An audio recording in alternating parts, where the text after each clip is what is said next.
Good morning and greetings from the Astrology Chalet in Rosendale, New York. I'm Eric Francis Coppolino, your astrologer for the next hour or so. And I am here with the somewhere in between reading for Sagittarius. This is my 8th in the series, and I am really eager to read for you Sagittarians and Sag rising. I know I'm not supposed to play favorites with the zodiac, but Sagittarius is just a really interesting sign. I consider it so largely because it is the home of the galactic center, the core of our galaxy. Sagittarius A star is the supermassive black hole at the center. You even have a black hole named after your sign.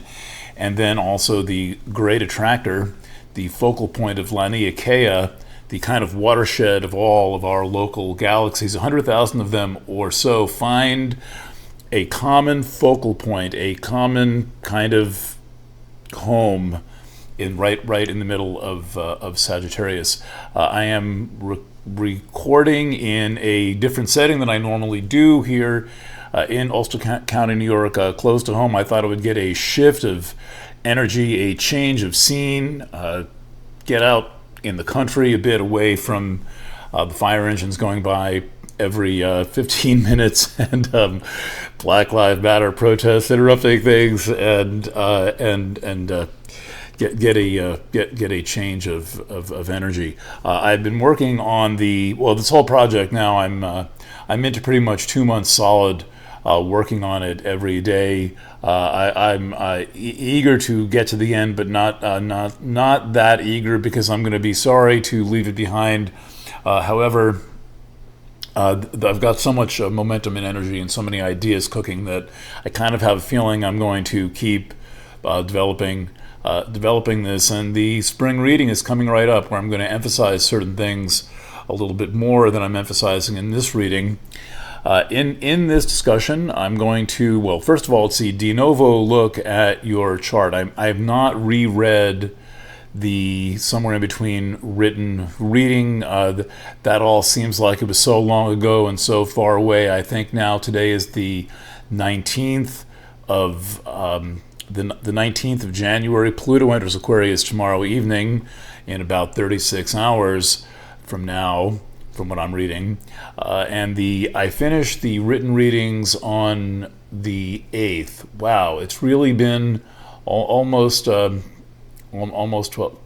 days. Yeah, how about that? So anyway, here we are in having arrived at the most significant sign, Sagittarius. Not most of all, but foundational for understanding astrology. I'm working with the solar chart. The solar chart is not the chart of the person. So I want to give my 1-minute elevator pitch for the solar chart before I go on and explain what this thing is. Astrology makes a very big deal out of having the time and place exactly right for the casting of a natal chart. I understand that. I believe in that.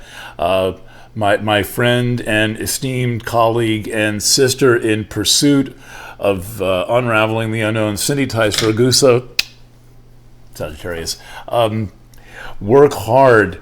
Really, she does quite a bit of the work to find out when exactly things happened, and we are untrusting of any situation where it's not quite clear when something happened. I call that the phenomenon of the spinning chart. With birth times, I have karma of making everyone call up their mom.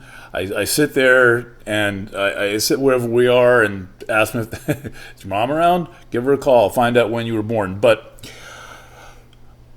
solar chart astrology is another thing. It's almost like halfway between tarot and astrology, because you're reading a spread, and the spread is not directly based on you. It's based on the reference sign. The reference sign is whether we're talking, in the case of Sagittarius rising. Well, that's the reference sign. That's your ascendant. Or Sagittarius sun.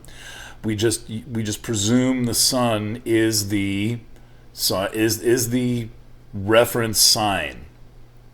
Astrology does a lot of this more than most people know. For example, the part of fortune can become the reference sign if you're going to read the chart of fortune. So what's that little thing with the X in the circle? Well, that's the part of fortune. It's a calculation based on the sun, the moon, and the rising sign. And you can then calculate that, calculate the chart, make sure your day-night rule is set correctly, and then you turn the part of fortune, for example, well, in the new moon chart, in the new moon chart, the part of fortune is rising. See that? That's the part of fortune. This is the Sagittarius new moon on December 1st, 2024.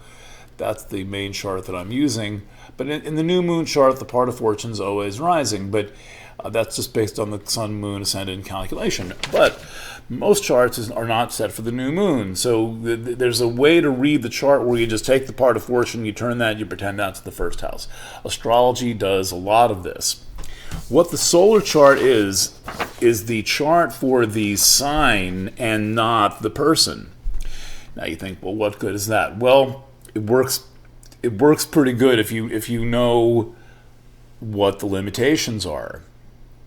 Personally, it was the solar chart that got me into astrology, because even though I had quite a bit of exposure to astrology, I couldn't understand what it was for. It seemed overly complex and full of all these fancy words and all this stuff. And then I started reading the horoscope in the New York Post in the early 1990s, written by the eminent, magnificent, the one, the only Patrick Walker. And he gave a voice to the planets. And it was his voice that I listened to, heard, that I could really hear some presence of soul coming through. And then for the next, basically, well, year, or I read the column, and then one day I thought, I can't stand it. How can he be writing something so germane, so beautiful? So, well, how does he do this? How? So I went and bought an ephemeris. I don't have one of those laying around here, but I went and bought the Rosicrucian, everyone's favorite conspiracy, the Rosicrucian ephemeris, and started hacking the Patrick Walker horoscope right out of the New York Post with my kind of an abbreviated version of my pencil kit. Not even using a chart, using the ephemeris and the Aleister Crowley tarot and the horoscope cut out of the Post. I figured out astrology doing this. Then I got into Chiron and Pluto and minor planet discoveries. I didn't stop there, obviously, but solar chart astrology gives you enough to have a context and a framework and to say something that is at least interesting. I hope it is. And if not interesting, well, it's entertaining. And even if what I'm saying doesn't really make that much sense to you, you can say, well, what you're saying doesn't make sense, but here's what does make sense. And then there's kind of a dialogue in your mind, and that meets the dialogue in my mind, and maybe we learn something and have some fun. And I mean, look, it's more fun than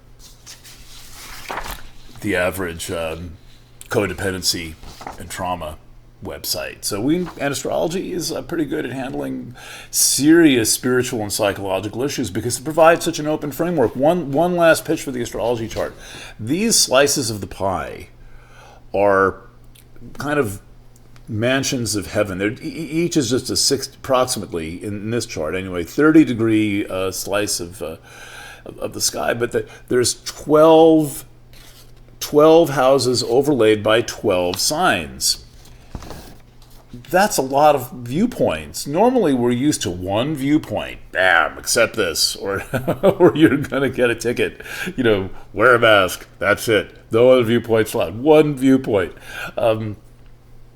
Astrology, you to do it the way that I do it, you have to look at everything 12 ways, and then the lines between the houses, the house cusps and the sign cusps, in this case, the same thing.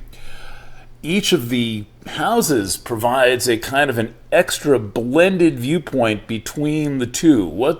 So I'll add some of that into this reading just to demonstrate how that works. All right. So having gone on for